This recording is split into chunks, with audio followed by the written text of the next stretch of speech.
This is a quick tutorial on how to remove a bathtub drain. You're going to want to start by pulling up the stopper and then loosen the Phillips head screw, and then you should be able to remove that. And then you can remove the little stem that holds the stopper on by turning it counterclockwise. Next, you're going to want to grab a drain wrench. So you can buy one of these on Amazon or at a big box hardware store. They're usually about $10 or $12, and it will fit on the teeth of the drain.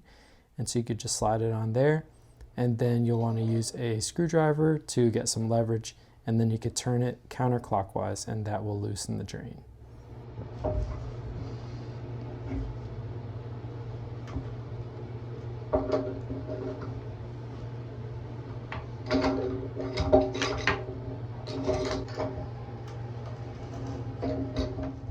So after a few turns with the screwdriver, it should get a little easier to turn, and you can loosen the last part by hand. And you're just going to want to keep turning this counterclockwise until that drain comes all the way out.